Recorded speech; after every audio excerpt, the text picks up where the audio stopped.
She fell into his world with nothing but 6 children and a secret, one that turned a quiet man into a protector overnight.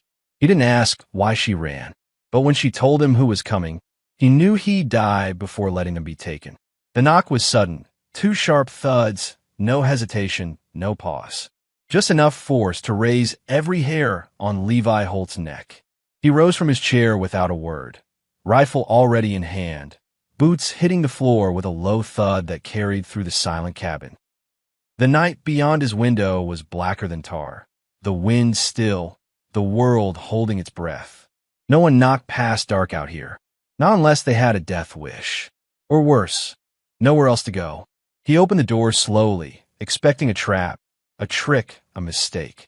What he found instead was a woman, barely standing, arms trembling, her body hunched like something folding under its own weight.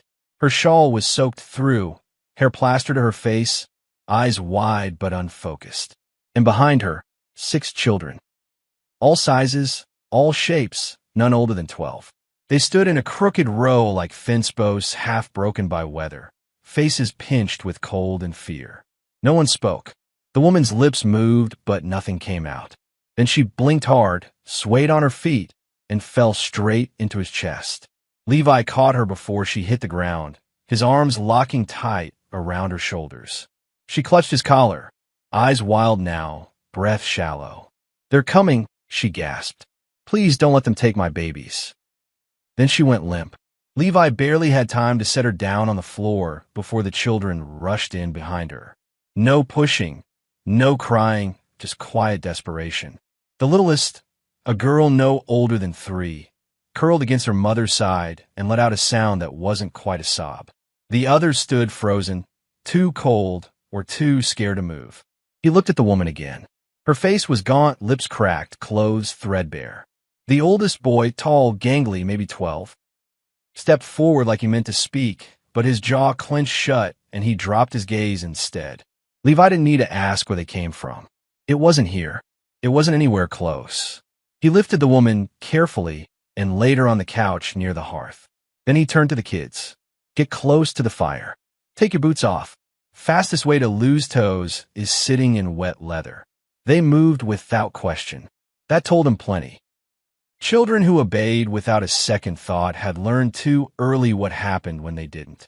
Levi stoked the flames, added 2 more logs, then poured water into the kettle and set it to boil. Only once their shivers began to ease did he kneel beside the woman again.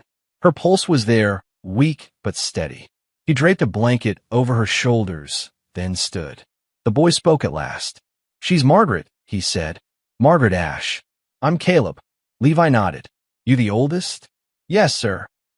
The others now sat huddled near the hearth. A girl with freckles and dark braids, maybe 10, twin boys, pale and stone-faced, about 8, the toddler curled beside her mother, and another girl, somewhere between the twins and the baby, with tangled hair and eyes too sharp for her age. "Names?"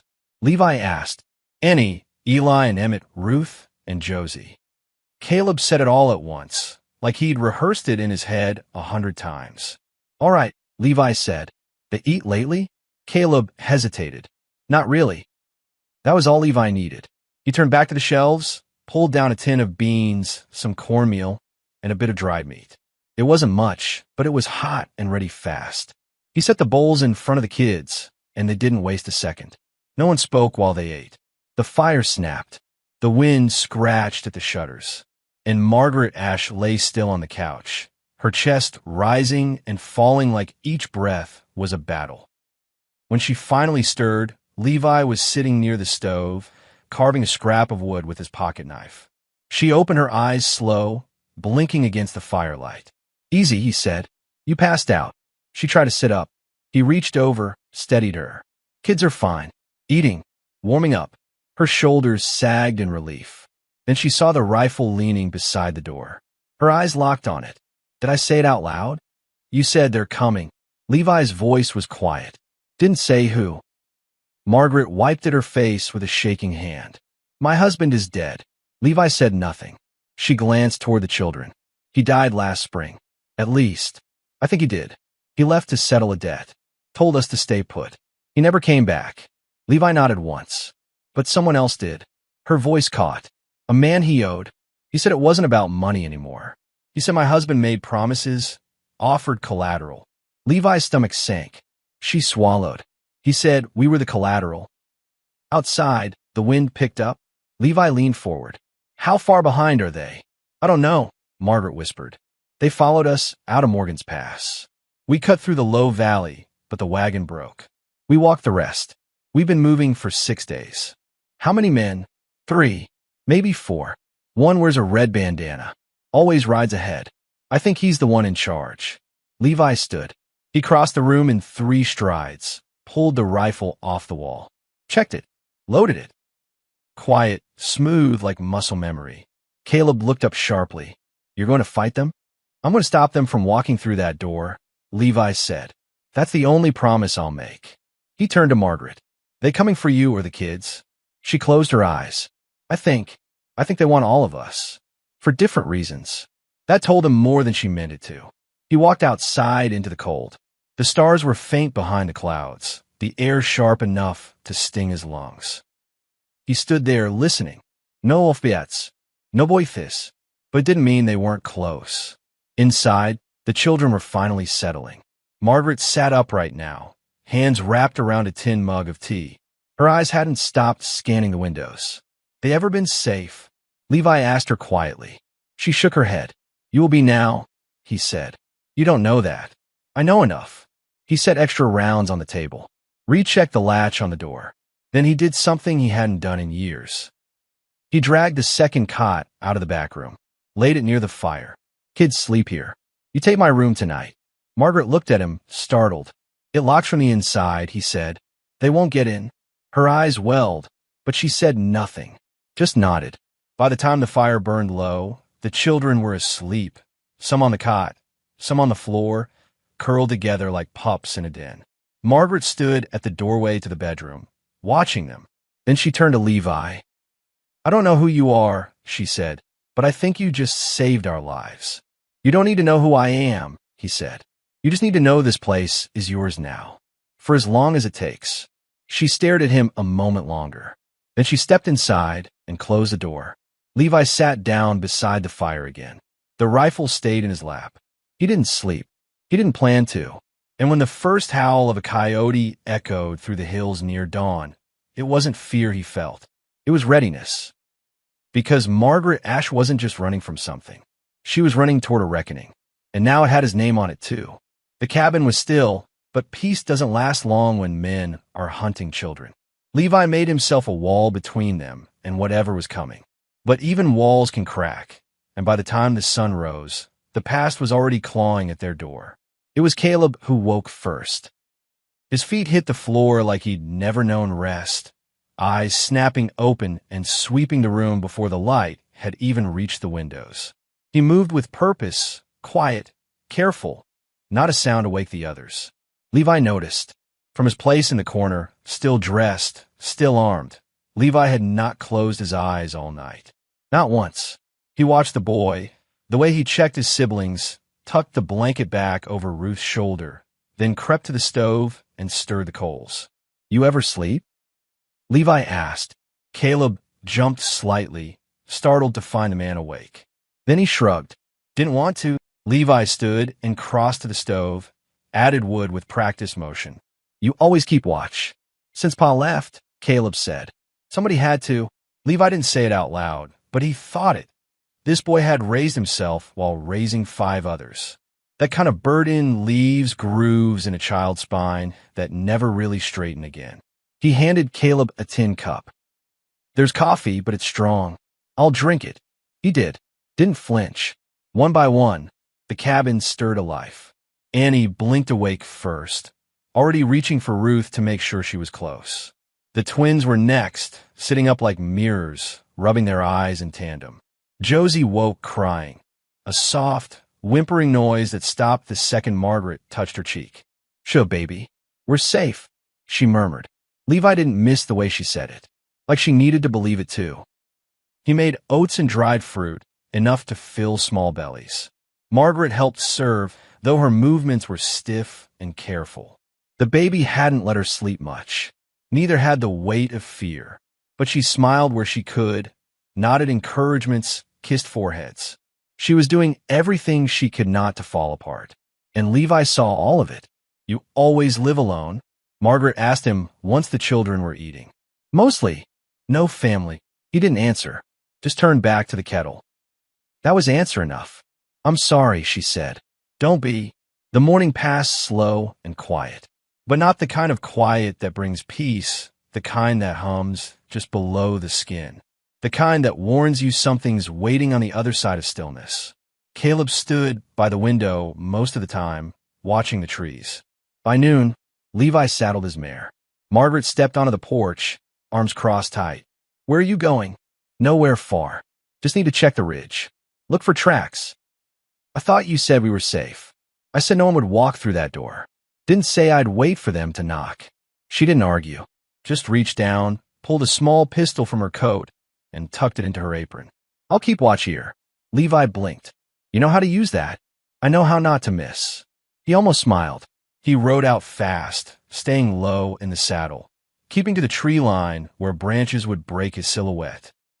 The snow was shallow but fresh, and he found what he was looking for before long. Hoofprints. Not just one set. 4. Exactly as she'd said. One rode ahead of the others, always cutting wide, checking paths. And they were close. Too close. Levi swung down, crouched beside the trail. The lead horse had a heavier gait, carried a bigger man, maybe someone wearing armor or a heavy coat. But the real detail that mattered came from the rear. One of the riders had boots dragging in the snow. A child's boots. No, he looked closer. Not dragging, stumbling. Someone had been with them, once. Someone wasn't now. His stomach turned. He stood fast, scanned the ridge, then climbed higher to a rocky outcrop with full view of the valley. Smoke. A thin, gray line curling from a spot maybe 2 miles east. Not a campsite. A burn. Purposeful. Message or warning, he couldn't tell. But what he could tell was this. They weren't just looking for Margaret. They were hurting her, tracking her trail, watching where she went and how fast she moved, which meant they knew. They knew she'd stopped running, and they were coming to finish what they started. He rode hard back to the cabin, the wind cutting like knives. By the time he arrived, the sun had begun to dip, casting the valley in rust and bloodlight. He dismounted before the porch and called out low, not wanting to startle the kids. Margaret met him at the door. "They're close," he said. She didn't flinch. "How long?" "Less than a day." "Maybe less than that." She nodded. "Then we don't wait." Levi tilted his head. "I don't want my children to see me beg," she said quietly. "I don't want them to watch me scream." "They won't." She looked up at him, then truly looked, like she was searching his eyes for cracks, places fear might be hiding. She found none. "I believe you," she said. That night they prepared. Levi taught Caleb how to hold the rifle steady. Not shoot, just hold.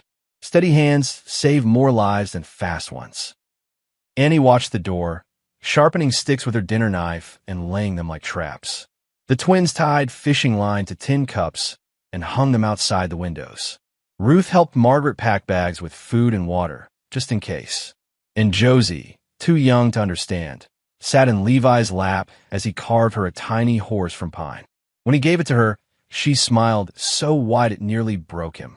The sun dipped low, shadows stretched, and then came the first sound. A horse's breath. Close. Labored. Margaret's head snapped up. "They're here." Levi moved to the door, looked through the crack in the shutters. Only one man stood outside, on foot, coat flapping in the wind, face hidden by a wide brim and a red bandana. Levi didn't move. The man called out, "Margaret Ashe, you've been gone long enough." His voice was cold, controlled. "You've got something that belongs to my employer, and we've come to collect." Margaret stepped up behind Levi, shaking. Levi opened the door, didn't step outside. Just let the firelight fall onto his face. The man squinted. "Who the hell are you?" "Doesn't matter," Levi said. "You keeping her here?" "I'm keeping her safe." The man chuckled. "You know what that costs." "I do." A pause. Then, "You ready to die for people you don't even know?" Levi didn't blink. "You ready to die for money that isn't yours?" That struck something. The man stiffened.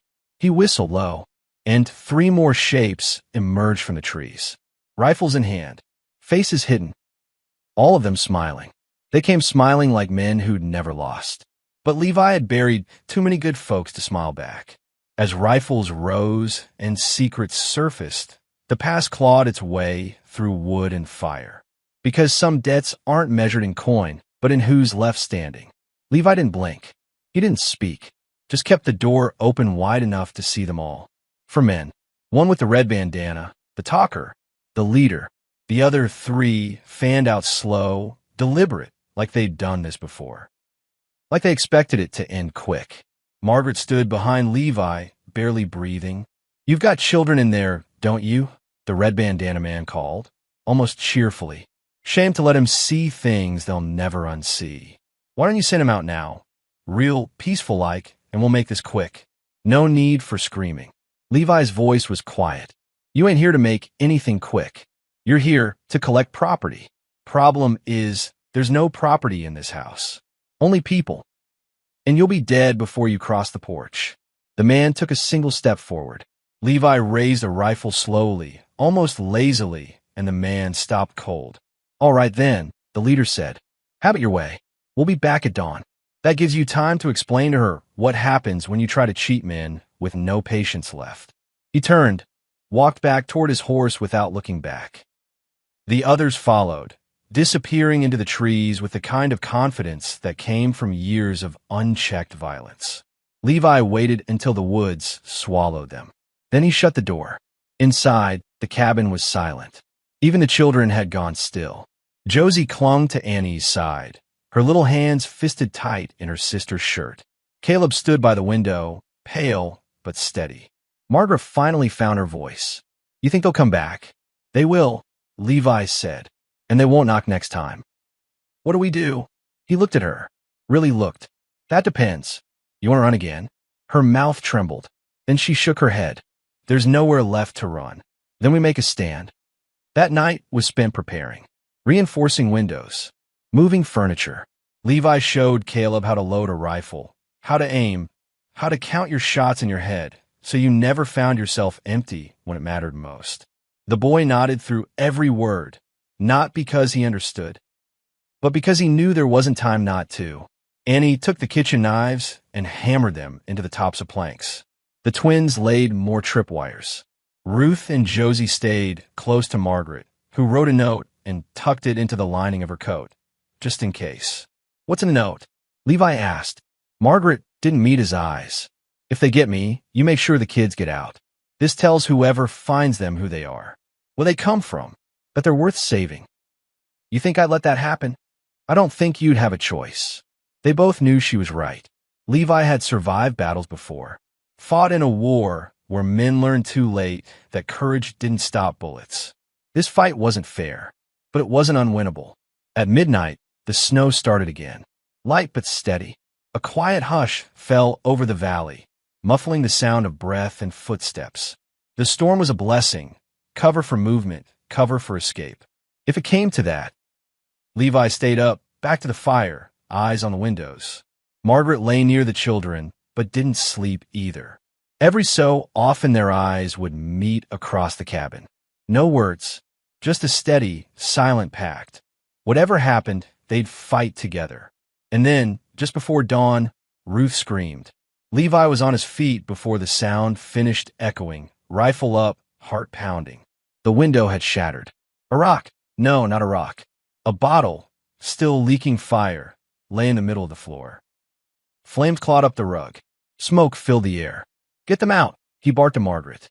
She herded the children to the corner as Levi smothered the fire with a quilt, stomping out embers before they reached the walls. The cabin filled with smoke fast. Annie was coughing, tears streaming down her cheeks. Emmett was yelling. Josie was screaming now, too high-pitched to be soothed. "They're here," Caleb shouted from the back window.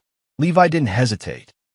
He grabbed the rifle and flung the door open, smoke trailing behind him. The cold bit hard, but the world outside was burning. They'd set fire to the barn. Levi's heart sank. That meant the mayor, the stores, the escape. Gone. A bullet snapped past his head.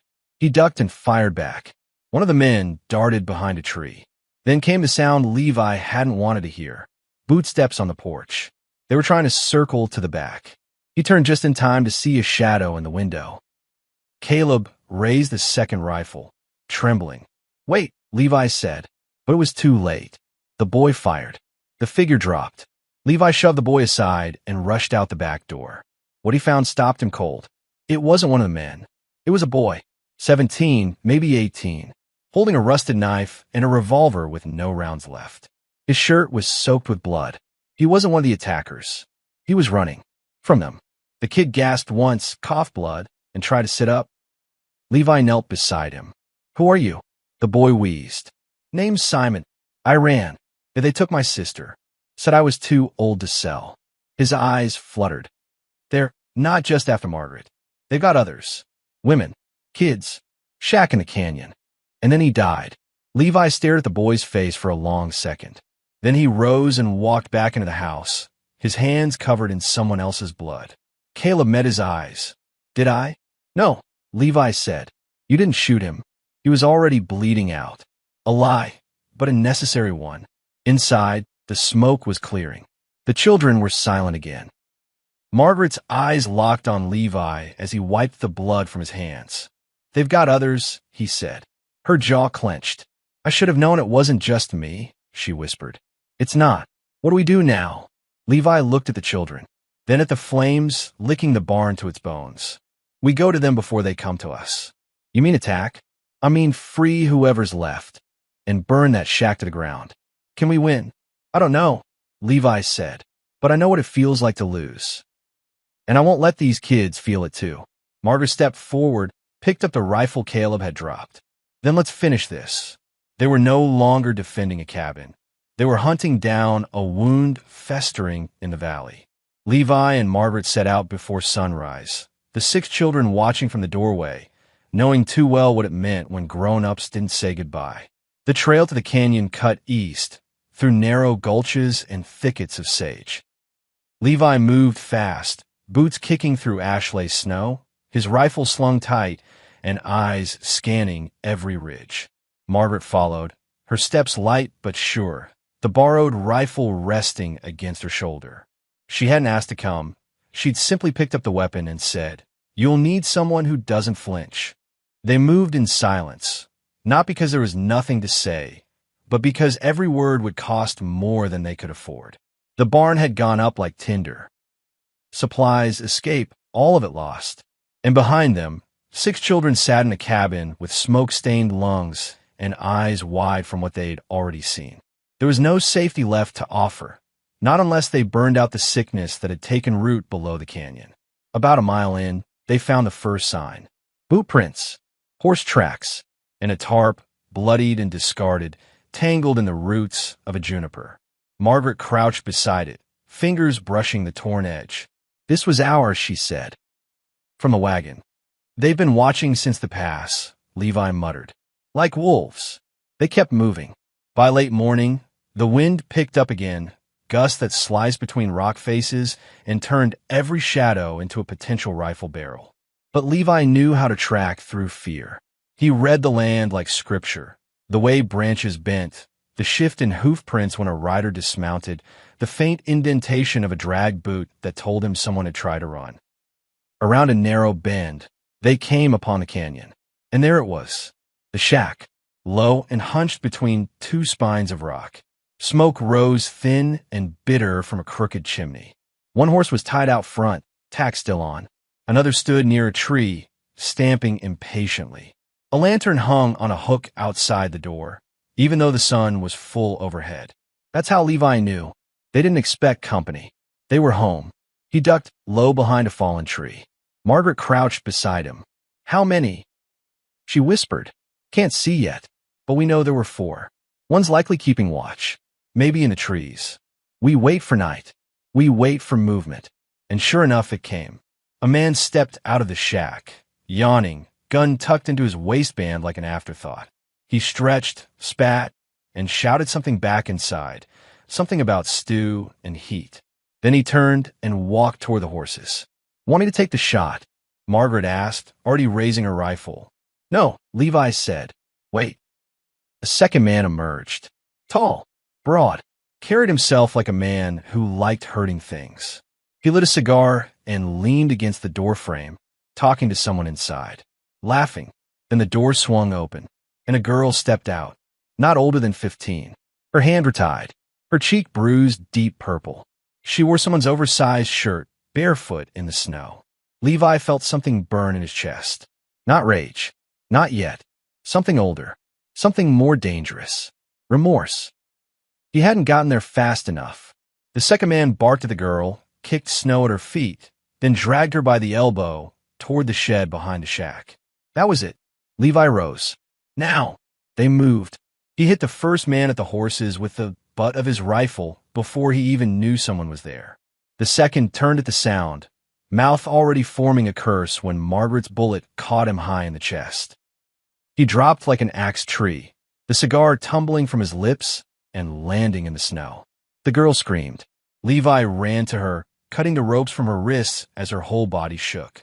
It's all right, he said. You're safe now. But she wasn't looking at him. Behind you. He spun. Too late. The third man barreled from the trees, swinging a club. It caught Levi high on the shoulder, sending him crashing to the ground. His rifle skittered across the ice. Margaret turned to fire, but the fourth man, red bandana, tackled her from behind. Her rifle clattered to the rocks. They wrestled in the snow, limbs tangling, breath heaving. The girl ran, barefoot and screaming, vanishing into the trees. Levi rolled, dodging another blow from the club. He lunged for a rock, swung it hard, and caught his attacker in the knee. The man stumbled. Levi didn't wait. He surged forward, driving the rock into the man's face once, twice, until the blows became wet. Margaret screamed.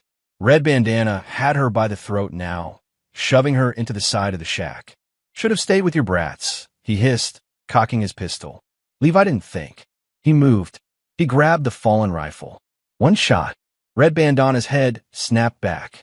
His body dropped like someone had cut its strings. Margaret slumped to the ground, coughing. Levi ran to her, helped her sit up. You all right? She nodded. He said there were more. In the mines west of the pass. He looked around. Blood painted the snow. The shack's door swung open in the wind. But it was done. For now. They searched the building. For more girls. All huddled in a back room. Terrified and cold, but alive. 3 had bruises. 1 had broken fingers. But they all walked out under their own power. Levi didn't speak much on the way back. Neither did Margaret. What was there to say? Some monsters didn't hide. Some didn't snarl or threaten. They smiled. They laughed. They called themselves men of business. And they'd walked right into Levi's valley. It was nearly sunset when they returned. Caleb was the first out the door. He saw the blood on Levi's coat, the way Margaret leaned heavily on him, and didn't ask questions. He simply opened the door wider. The 6 children crowded the room, wide-eyed. And behind them, the girl, the first one they'd saved, stood silent. She didn't speak until Levi met her eyes. My brother, she whispered. Simon. Margaret froze. Levi nodded slow. He died protecting you. The girl blinked, tears rising. Then I'll live for him, she said quietly. That night the cabin was full. Levi laid out spare blankets, let the rescued girls sleep near the hearth. Margaret moved from child to child, checking for fever, offering warm broth, whispering comfort. And outside the wind blew hard. Cold, but not cruel. They'd survived something. But Margaret knew it wasn't over. Not yet. Because when the man with the red bandana died, he'd dropped a letter. And in the dying firelight, Levi read it aloud. Shipment expected in 21 days. Confirmed delivery of 7 girls and 2 boys. Payment upon arrival. Margaret felt her stomach turn. Levi folded the letter. There's more of them, she said. Levi nodded. Then we go, she said. Where? Wherever the next girl needs saving. There was no plan. Just firelight, 6 children for more rescued souls, and the weight of knowing others were still trapped in shadows. Margaret didn't ask for war, but war had come, and now Levi was loading bullets like prayers, one for every name not yet found. Dawn came in slow shades of ash. No sonrise. Just the suggestion of light behind the clouds, dull and uncertain. The air outside the cabin was brittle with cold, but it wasn't the kind that warned of snow. It was the kind that settled in when something else was about to break. Inside, no one stirred early, not even Caleb. The children slept in clumps, warmth stolen from each other and from the bodies of those newly rescued. Margaret lay with Ruth and Josie curled against her, her arms wrapped tight, not from comfort, but as if trying to hold together what little hadn't shattered. Levi sat at the table, boots muddy, coat damp from riding out before dawn. He'd gone alone to bury the 4 men in shallow, unmarked graves somewhere past the ridge. It wasn't out of mercy. It was because leaving them above ground would attract wolves. He hadn't spoken since returning, just placed a small book on the table, Simon's, found in the boy's coat. Pages thin, filled with scripture, sketches, and 2 names written in blocky, scrawled ink, Simon Ellard and Della Ellard. Della. Now asleep by the fire with her back turned, her shoulders so tense they looked like they'd never known peace.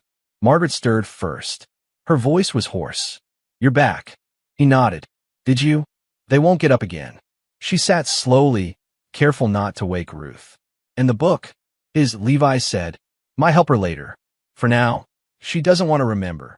None of them do. A long silence stretched between them. Margaret glanced around the cabin. The smell of smoke had faded, replaced now by pine, stew bones, damp wool. A strange kind of stillness had settled over the place. Not peace, but pause. "What now?" she asked. Levi didn't answer right away.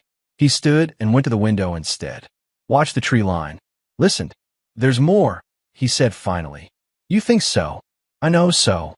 He walked to the fire, crouched beside it, and dropped in the letter they'd taken off red bandana. Flames curled the paper. Blackened, ink vanished in a hiss. "It had a seal," he murmured. "RP with a sword through it." Margaret frowned. "I've seen that before. Years ago, a man came through our town. Said he was collecting for a ranching syndicate, something about buying up land. He had that seal on his gloves." Levi met her eyes. "It's not ranching." "No," she whispered. "It's not." The children began to wake one by one. Emmett sat up, then Josie, then the twins. Della stayed by the hearth, unmoving. Ruth blinked awake with a soft whimper and crawled into Margaret's lap. Caleb emerged last, alert already, his eyes tracking Levi as he paced. "You think he'll come back?" he asked.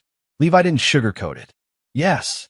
"How many?" "Enough to burn this whole valley flat." Caleb's jaw set. "Then we don't wait here." Margaret stared at him. "You want to run again?" "No," he said. "I want to stop running. But we can't fight them here. We're sitting ducks." He wasn't wrong. The cabin had been a refuge. A miracle. But it wasn't a fortress. Margaret stood, still holding Ruth. "Then where?" Levi walked to the map he'd pinned beside the door. An old thing, frayed and stained, with most of the ink worn away. He tapped a spot west of the valley. "Carter's Mill," he said. "Old settlement. Abandoned now, but still got stone walls. A spring. And if the trails haven't washed out, we can get there by nightfall." "What if they're already on the road?" Margaret asked. "They'll come through the east. They always do. We'll cut west, across the dry basin. Hard trail, but off the main track." She hesitated. "Then how long to pack?" Levi looked around. 30 minutes. Take what matters. Leave what doesn't." The cabin turned to motion. Caleb and Annie rolled blankets. Emmett helped Levi wrap jars in burlap and tuck them into a crate. Margaret strapped Ruth to her back, then helped Della change into a clean dress. The girl moved like a ghost. Silent, watching, distant. When Margaret offered her a coat, she didn't speak, just took it and pulled it tight around her body. They left just after noon.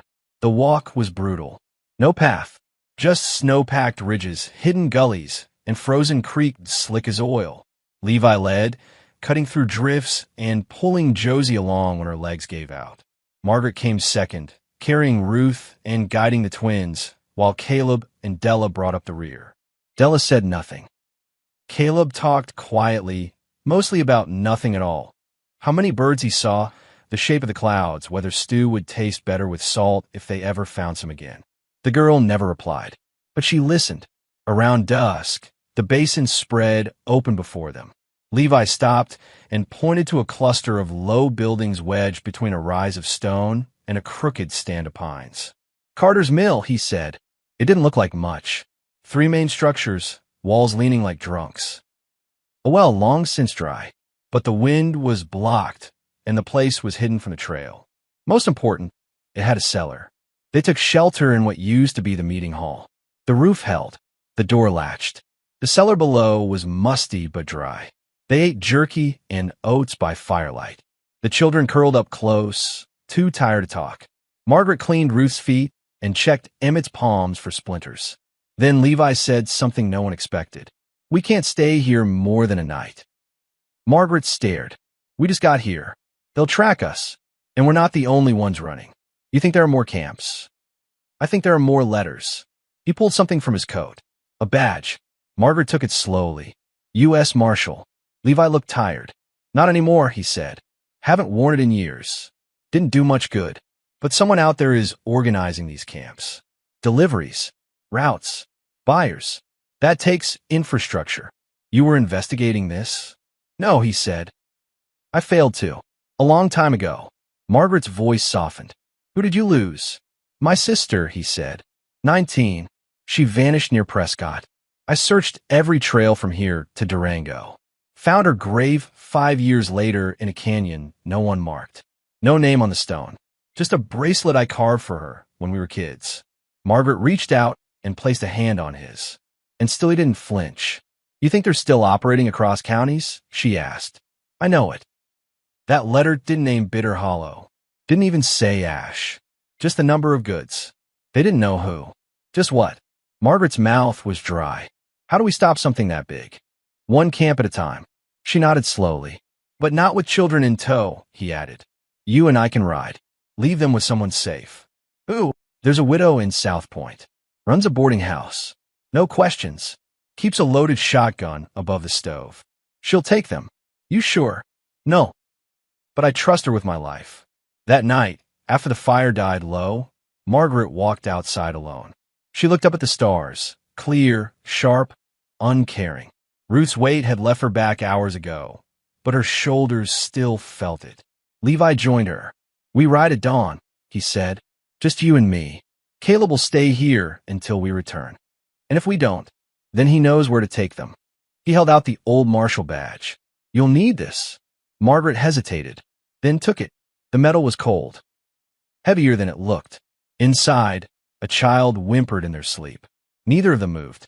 By the time Levi and Margaret rode south, dawn had already lost its battle with the storm. Behind them, children huddled in an abandoned mill, guarded by a boy who had never held a gun until last week.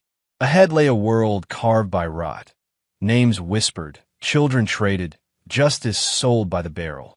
The wind cut sideways through the pass, slicing along the horses' flanks and turning breath to smoke. Levi's mare, borrowed from a mining camp 3 valleys over, was fast but already limping slightly from the frozen trail. Margaret's gelding kept pace, despite the weight of saddle packs and the stiffness in her shoulders. Neither rider spoke. There was nothing left to say. Not after the badge. Not after Simon. Not after holding children who flinched from light and startled at kindness. South Point was 3 days' hard ride. Levi planned to make it in 2. By sundown, they'd cleared the last bluff that overlooked the canyon where Red Bandana's shack had stood. The snow was gone there now, melted by fire and churned up by horses and boots. Blackened remnants marked the place. Bones of what had been. Margaret pulled her horse to a stop. "You ever think," she asked quietly, "what it would be like to live in a world that didn't need people like you?" Levi didn't turn, just stared down at the ashes. "I used to," he said. "But then I learned men like me only exist because someone else stopped paying attention." They camped without a fire that night, high above the basin where the stars hung low enough to scrape skin.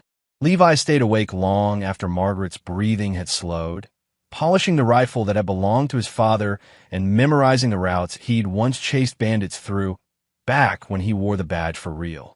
Back before Prescott. Before that bracelet. In the morning, they moved fast. No talking. No rest. The trail turned to gravel. then packed dirt as the valley opened wide. Fences returned.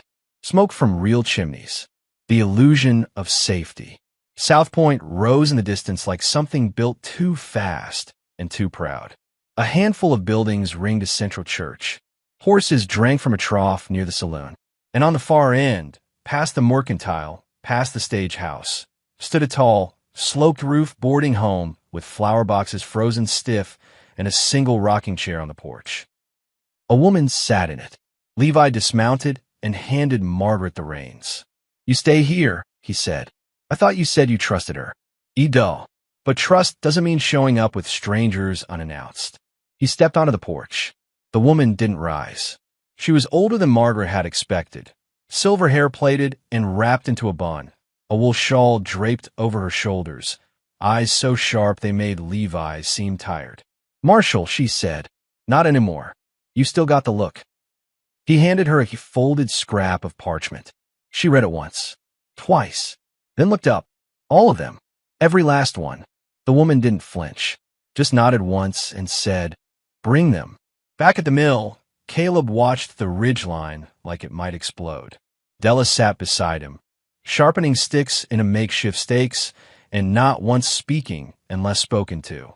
The other children had begun to ease slightly. Ruth let Josie braid her hair. Emmett helped Annie clean the cellar steps, and the twins tried to teach themselves how to whistle. They were beginning to believe the worst might be behind them. And then someone knocked on the mill's door. Caleb froze. No one was due back. Not yet. And no one who meant well knocked gently at a place this forgotten. He reached for the rifle Levi had left him. "Stay inside," he hissed to the others. The knock came again. A little firmer. Still not loud. He opened the upper slat of the door, a narrow beam of light, and peered out. A man stood on the porch. Bowler hat. Gloves too clean for travel. No horse in sight. "Good morning," the man said. Caleb didn't respond. "I'm looking for someone," the man continued. "A woman. Tall. Black coat. 6 children. You wouldn't have seen anyone like that, would you?" Caleb gripped the rifle tighter. The man smiled. "It's all right. I'm with the Rook's Passage Mercantile Syndicate. You may have heard of us." Caleb said nothing. Of course. You're just guarding your home. That's good. Smart." He leaned slightly, enough for the sun to catch his lapel. "There. The symbol. RP with a sword through it. Just like the letter. Just like the shack." The man tipped his hat. "If you do see her, let her know Mr. Thorne stopped by, and that it's not too late to honor a contract."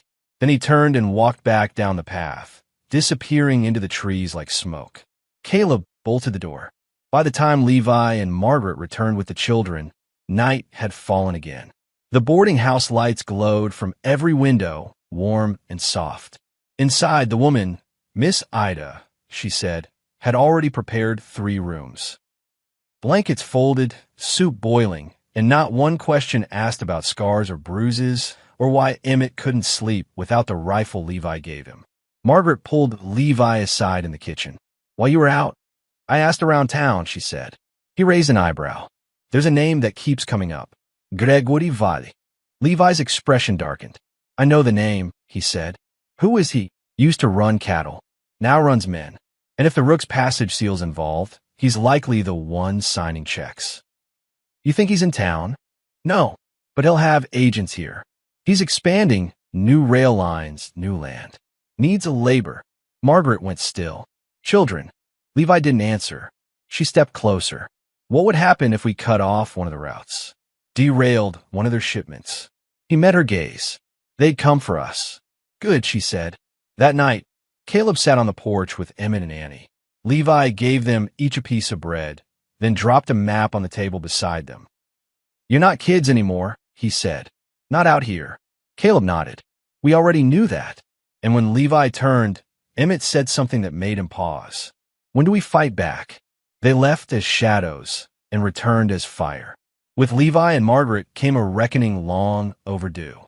But vengeance isn't justice, and nothing clean ever grows from blood-soaked ground. What they found in Valestown would tear open every wound they thought had scarred. By dawn, they were already saddled. No lace. Not even to the children. Margaret couldn't bring herself to do it. not when Ruth had finally stopped waking in screams. Levi had left instructions with Miss Ida, a satchel of coin, a second rifle tucked beneath the bed frame, and a folded list of names. If neither of them returned in 7 days, she was to pack up the children and head for the ridge near Falcon Nest. He had an old friend there. No questions asked. Safe passage guaranteed. They rode south under a sky smudged with ash-pale clouds. The trail was mostly dry now, the thaw claiming more land by the hour, though frost still lingered in gullies and shaded bends. The mountains fell behind them. The open basin stretched long ahead, where trains ran like veins and cattle towns cropped up like infection. By evening, they reached Vale's town. It didn't have a proper name. On most maps, it was simply labeled Junction 5, a stopover on the trade route where water was scarce but gold rumors ran thick. But the moment they passed through the outer fence, it was clear who owned it. Erpe, painted on every crate, branded into every horse stall, embroidered in red on the shoulder patches of every uniformed man lounging by the saloon or pacing the station yard with 2 new boots and pistols they hadn't earned. Margaret sat straight in the saddle. What do we find him? Levi's voice was quiet. We don't. We'll let him find us. They dismounted near the telegraph office, pretending fatigue. A long ride. Bad luck. 2 travelers looking to trade supplies for food, maybe ask about work. Margaret slipped easily into the role. She always had. Her shoulders slouched. Her voice softened. She even managed a half-smile when shopkeeper asked if she was looking for a dress warmer than that coat. Levi, meanwhile, said almost nothing. But he saw everything. The freight schedule posted at the station. The pair of young girls hauling crates down the alley, guarded by a man with a shotgun who never once looked away. The ledger left open behind the bar.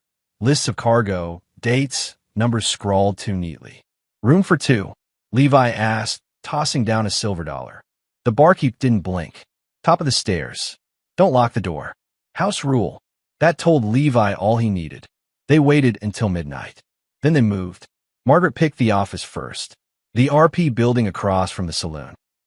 3 floors. 2 guards. Levi took one with a jab to the windpipe and a firm elbow across the skull. Margaret drugged the other. Just enough opium to keep him dreaming. Inside, they found ledgers. Not names. Not faces. Just numbers. 1023, Bitter Hollow, 738, Sparrow Gulch, 1194, Prescott cleared, 211, Mill Orphans, in transit, next delivery, 3 days, through Route Ashdown. What does that mean? Margaret whispered, her hands shaking as she flipped the pages. It means they've already sent more, Levi said, from a place we just saved. That's how deep this runs. Then boots. Someone coming up the stairs. Levi doused the lamp. They pressed against the shadows as the door swung open. A man stepped in. Alone. He wore a black duster, fine gloves, and a lapel pin that gleamed even in the low light. Erpe. And something else beneath the coat. A sword. Not ceremonial. Real. Worn. Blooded. Marshal, the man said softly. Margaret flinched. Levi didn't. Vale, he replied. Gregory Vale smiled like a preacher about to deliver bad news he'd been rehearsing for years. You've made quite the mess, he said. A whole camp gone. My men dead. Letters intercepted. You even took the badge out of your drawer. Levi stepped forward, calm. It never left my coat. Vale's eyes narrowed. Do you have any idea what you've undone? Do you know how many buyers are waiting? How many shipments delayed? This was order, Hale. You called it rot, but it was structure. You can't burn down a system with rage. You only make martyrs. I'm not here to be a martyr. No, you're here to die. Vale drew fast, but Margaret was faster. The first shot hit his shoulder, spinning him hard. The second caught his thigh. Levi moved before the third could land, slamming the door and dragging Vale to the ground as he howled. The sword clattered away. His gun slid under a desk. Levi pinned him. Where are they? He asked, voice low. Vale laughed through blood. Everywhere. You could kill 100 men like me and still not touch the root. You think you're the first to try. Levi pressed his knee harder. You think I'm trying? He hissed. This is personal. Vale spat blood. You're already too late. Margaret found the shipment manifest. One word stood out: Railcar 9. 3 nights. Headed west. Then we're not late yet, she said. They bound Vale. Dragged him to the edge of town under moonlight. Left him tied to the rail spur with the sword jammed through his coat into the dirt. A note pinned to his chest. For every name you sold, we'll take a piece back. By morning, the whole town would know. And by then, Levi and Margaret would be long gone. They rode hard, cut across plains where fog hung low and willows grew thin and tired. Stopped only to water the horses and reload. They didn't talk about what came next. They didn't need to. At dusk, the tracks appeared again, and beyond them, an old rail station turned warehouse. Crates everywhere, and a single train. Black, still, waiting. Railcar 9 stood open. A boy leaned out, eyes sunken. He didn't call for help. He just blinked, like he'd already given up trying to dream of rescue. Margaret's breath caught. They moved without hesitation. Through guards, through gunfire, through every damn name Vale had ever written. They kicked the door off its hinges. Freed 24 children. Scattered them into the woods with whispered names and trail directions. Some were too weak to walk. Margaret carried a girl with burns on her arms. Levi held a boy so small he barely weighed more than a coat. And when the guards regrouped, when the real storm arrived, Margaret stood in front of the train with her rifle raised, shoulders squared, and yelled, "Come get them." They didn't. Not that night. Not when Levi lit the engine fire and sent the train rolling empty and blazing into the canyon beyond the trestle. The crash echoed like judgment, and with it, one piece of the system shattered. The train burned in the canyon, its metal bones glowing red as dawn crept over the basin. But the war wasn't over. Not when names still sat in ledgers, not when children still flinched at kindness. Margaret and Levi hadn't come this far to win. They'd come to end the losing. Ash drifted for miles. It coated the pines in gray dust, settled in Margaret's coat, melted on Levi's skin. The wreckage of Railcar 9 still smoldered somewhere far behind them, but they didn't look back. What was gone was gone. The children they'd freed had scattered into the trees, a dozen pairs of small feet vanishing over hills and down ravines like deer loosed from a trap. None had the strength to thank them. None needed to. Margaret walked with a limp now, shrapnel from the explosion. Levi had tied it off with a strip from his shirt, gritted his teeth, and carried her half a mile until she could put weight on it again. The girl in her arms, her name was Lena, hadn't made a sound in 3 hours. She just stared wide-eyed at the sky, as if trying to convince herself it was real. "They'll send more," Margaret said finally, her voice frayed from smoke and cold. "Let them," Levi replied. "We won't be here." She looked at him. "Then where?" "Back to the mill. To Caleb. To the others." Margaret almost smiled. The thought of Caleb pacing the porch, trying to keep Ruth from climbing into the rafters, or Emmett teaching Josie to carve firewood with a stick that wasn't nearly sharp enough. It made the blood in her chest feel warm again. They traveled slowly, cutting through forgotten trails and dry washes. Kept the fire low at night. Took turns watching. Every time Margaret closed her eyes, she saw Vale smile. Every time she opened them, she heard hoofbeats. They reached the mill at dusk. But something was wrong. The porch lantern was dark. No smoke from the chimney. Levi stopped first, hand going to the rifle. "Wait here," he told Margaret. But she followed. The door wasn't locked, just pushed open. Inside, silence. The hearth cold, quilts folded. No dischis. No boots by the wall. Margaret felt the air drain from her lungs. "They're gone," she whispered. Then, a creak above. Levi raised the rifle. Margaret grabbed the revolver at her waist. Another creak, then a voice. "Don't shoot. It's just me, Caleb." He peeked down from aloft, face pale but unhurt. Margaret let out a cry before she could stop it. "Where are they?" "Safe," he said, clambering down. "Miss Ida came back 2 days ago, with her brother. Said she had a place better than this. Said to wait here in case you came back." "Why didn't you go too?" Levi asked. Caleb glanced away. "I said I would, but I had to make sure you got back first." Something in Levi's expression softened. Margaret sank onto the nearest chair. "Are they okay?" He nodded. Ruth's still bad with nightmares, but Emmett's gotten good with the rifle. Annie and the twins started drawing again. Della doesn't talk, but she hums sometimes. Margaret wiped her face. Where did Ida take them? Caleb handed over a note. In tidy handwriting, North Slope Cabin, past Widow's Cross. Look for the white scarf in the pine. Don't delay. Trouble is coming faster now. Levi folded the note. We leave tonight. Margaret shook her head. I can't. My leg. I'll carry you if I have to, Levi said. Caleb grinned faintly. She'll hate that. I already do, Margaret muttered. They rode again under moonlight, each hoofbeat counting down seconds they didn't have. Twice, they spotted movement in the trees, scouts, maybe, or animals too curious for their own good. Once, Levi spotted a fresh boot print. Broad, deep, headed north. By morning, snow began to fall again. Just enough to erase tracks. They found the scarf tied high in the pine. Past it, a small homestead built into a rise of rock, nearly invisible from the trail. Smoke curled from the chimney. A child's laughter rang out across the clearing. Margaret dismounted before the horse stopped. She limped toward the porch, heart hammering. The door opened. Josie. She blinked, then screamed, Mama, and ran. The others followed. Emmett, Annie, the twins, even Ruth, who stumbled and fell and got up again all on her own. They collided into Margaret like a wave. Della stayed back, one hand against the doorframe, her eyes uncertain. Margaret reached a hand toward her. It took a full minute.